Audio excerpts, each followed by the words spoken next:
They were in the playoffs. I was playing with the Pacers. We were in the playoffs. We were up 8 points with about a minute and a half left. And I remember standing at the free throw line. I looked at him. I said, why don't you go sit down? Game's over. And he looked at me. The next minute, I'm telling you, he played like it was game 7. I'm like, what's wrong with this dude?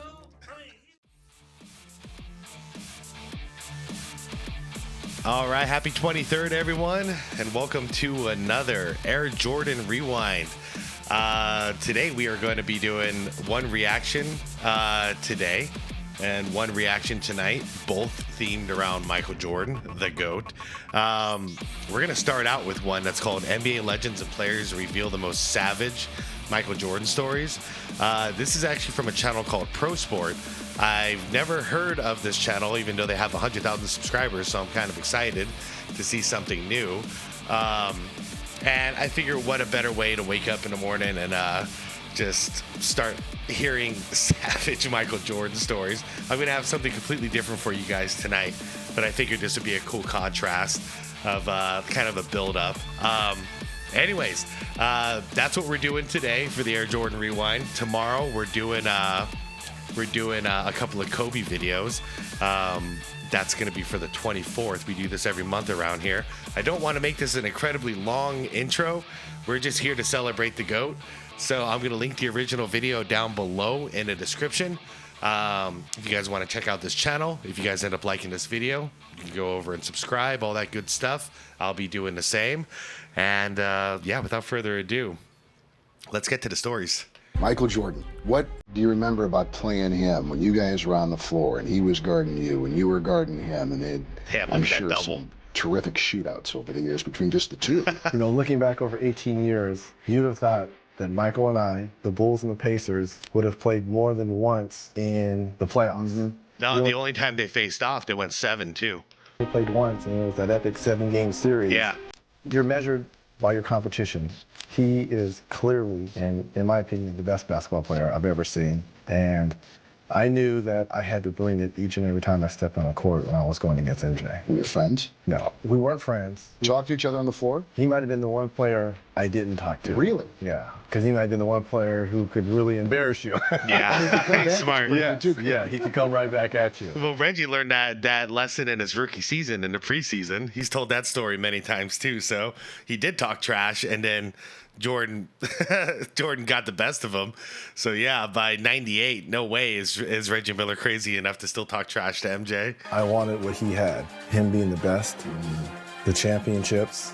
So I watched, I listened, and I tried to learn a lot by playing against him. And what did you learn? What a couple things you took away from what he did or how he played or how he acted? He is cut from the same mold as Magic Johnson. And when I say that, and Larry Bird, all three of those players, win by any means necessary. Yes. And they will do whatever it takes on the court to win a game. I love it. I love it. I remember saying something to him one time. They were down. This is when they were trying to win 73 games. Eddie Johnson, nice. They were trying to get the all-time record. Okay, so 95, 96.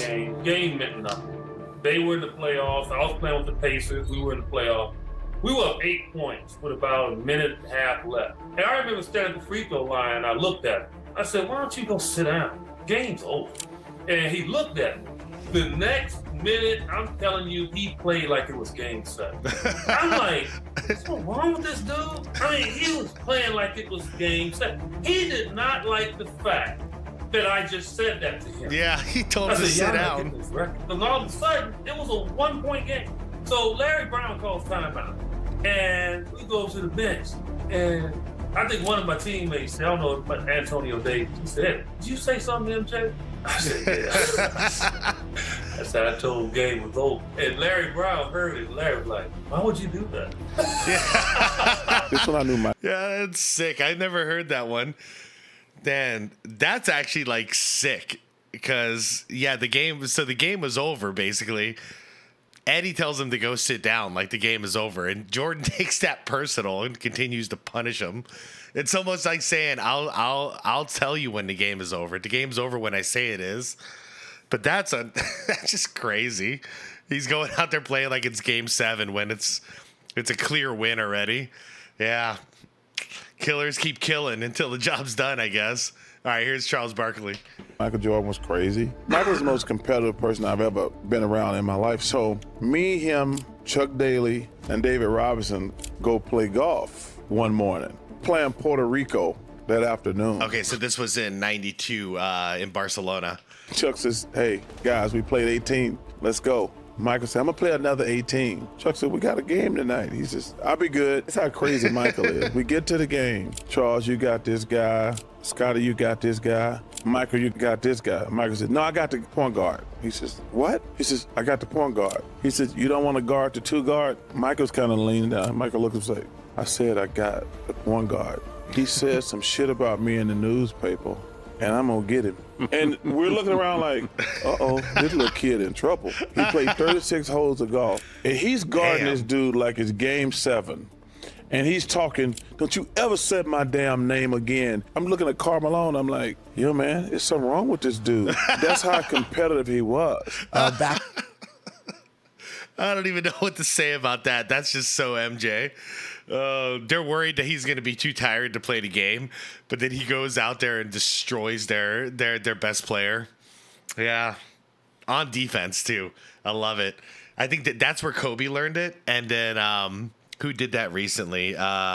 Booker apparently he was doing that this Olympics, but it's become kind of a ritual now, where you take an insane offensive threat like Kobe, MJ, or Booker and turn them into just a defensive shutdown person. I love it. Hey, does anybody know who that guard was, that point guard that apparently talked trash about Jordan? When it comes to Jordan, I don't even know if it's true, because he might have just like imagined it in order to get motivated to destroy this dude. But yeah, I'm curious if you guys know who that was. I watched all those games back in the day. I don't remember this one in particular. Back in the 90s, when the Bulls were on fire, end of the season for us, end of the season for them, I get a call from Michael, meet me at Sunset Ridge early. We're going to go play 18 holes. We didn't have a game. We actually had a day off. So I meet him at Sunset Ridge. Big old Greg Kunkel, who's one of the best people in golf here in Chicago. I got to mention Greg at Sunset Ridge. We played around, beat him for a couple thousand, and I'm getting ready to leave. Now, Bulls are playing that night. They play Cleveland that night. So I'm thinking he's leaving. It's 10 o'clock. He's like, no, let's go play again. So he goes and we fill up a bag full of ice and Coors Light. Oh, yeah, I know the story. Walk again. we roll around another 18, and I take him for another couple. And yeah, and now we've been drinking all afternoon. Now he's going from Sunset Ridge to the stadium to play a game. And I'm like messing around. I'm like, I'm gonna call my bookie. All the money that you just lost to me, I'm putting on Cleveland tonight. He goes, I'll tell you what, I'll bet you that we win by 20 points and I have more than 40. I'm like, done. Son of a gun goes out. A tired, drunk Michael Jordan. Tired, drunk Michael Jordan. He's been golfing all day in the sun and drinking Coors Lights, man. You could have had some better beer, MJ. Scores 52 and they win by 26 or something after 18 holes of golf. And 36 holes of golf. 36 holes of golf and having like maybe 10 Bud Lights. Stop. The man, Michael Jordan, to me, is probably the best athlete that I've ever seen, that I've ever been around and watched play, and the way he presented himself and played the game. I mean, just amazing. How did he do it? How are you going to show up to a game at least really, really buzzed and tired and just do it? 52 points and blow the team out. It's not like they were empty stats. He was destroying the other team. Incredible. So, we're winning the game. Right. We're up by 8 points. And ooh, have I seen this? I don't think I've seen this one. One of my teammates, Derek Martin, had been in LA with Mike when he was filming Space Jams. It was the summer before. It was the summer after he filmed Space Jams. Antonio Harvey. He has a court built down for him on the lot here in Los Angeles. Yes, here in Los Angeles, for him to play basketball. Right. He's got every overseas guy playing and everything, so he's like, this is not challenging to me. He calls Magic Johnson, says, hey, you got any guys that play at UCLA? I hear about the UCLA legendary runs. Can you send some of these guys down here? So Magic calls me, says, hey, little fella, can you take a couple guys down there? Can you take a couple guys down there and play against Mike? I said, all right, cool, no problem. So I get Chris Mills, Tracy Murray, Mitchell former Butler. UCLA guys, Yes. right? Yeah. We all grew up together playing since we were 12 and 13. So we go down there and play. We walk in, we're waiting our turn. Finally, it's our turn. We come on. It's 6-6, going to 7. I come down on the break on the wing and go with what we call a hands-up move, like I'm going to shoot the shot. Michael jumps up. I go by and lay it up for game. I commence to talking the best trash ever against him. I said, by the way, this dude, you gotta ease up on the caffeine, bro. Takes the goat. yes. Michael, you get out of my town. This is my town. Wow. Don't You're do not that. even the real MJ. My man, Magic Johnson, is the MJ. I'm just going. Oh, snap. Going so hard that Chris Mills, 6'8", picks me up and my feet are dangling. And he's trying to put my, Little fella. yeah, hand over my mouth. And he says, Derek, stop. And I'm like, no, I'm just going in. See, what I love is that during this time, a lot of people thought MJ was never going to come back the same. And he didn't come back the same. He came back different, but just as dominant. But yeah, after 94 or the 95 playoffs, there was a lot of questions in the air as to is MJ still MJ? Is he still the guy? And yeah, it's funny to see the trash talking that happened. Because who's that? Who did that in is it Dennis Scott or Nick Anderson? I can't remember who did that in Orlando as well. 45's not 23.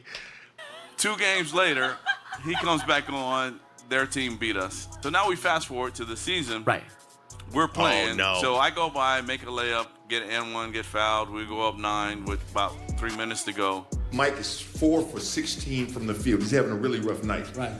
So Derek decides, because there's about 10 minutes to go in the game and we're winning, he decides to say to Michael Jordan, who's having an This is the off good night, game, Mike.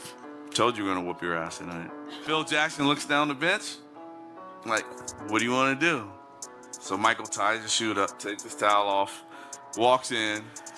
The pitcher right there. He stands next to me and says, little man, I told you about talking trash to me. I said, man, we up 9 with 3 minutes. So that picture right there, he comes in off the bench during a blowout, and he's like, yeah, I'm going to fucking destroy you.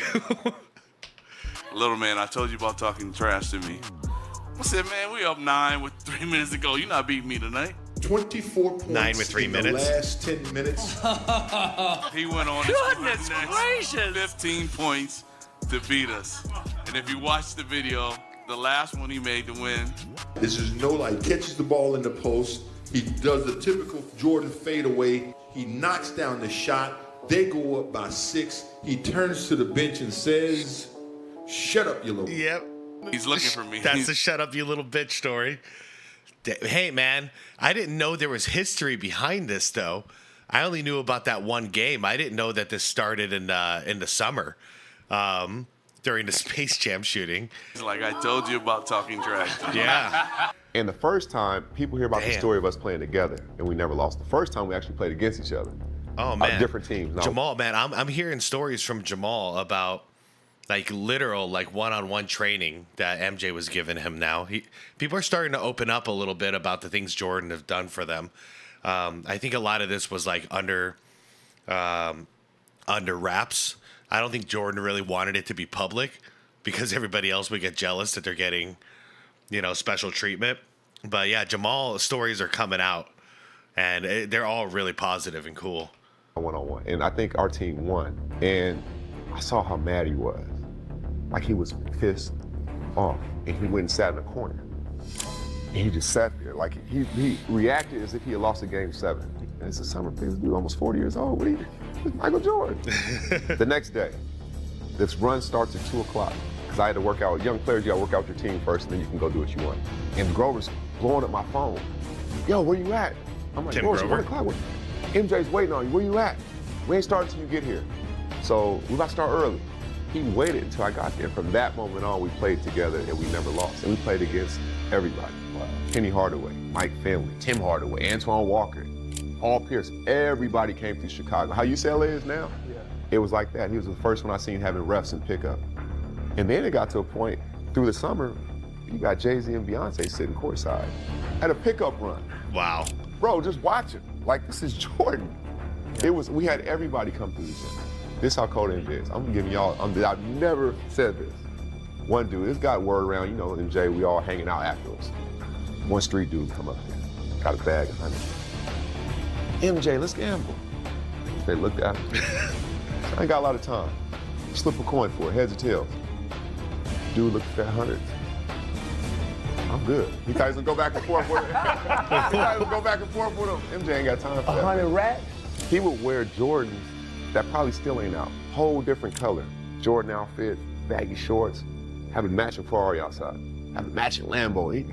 He's on to something totally different. Wow. Okay, that's cool though, because the one main takeaway from that is that during that defeat, he ended up respecting Jamal so much that he's like, hey, be on my team. Let's see what happens.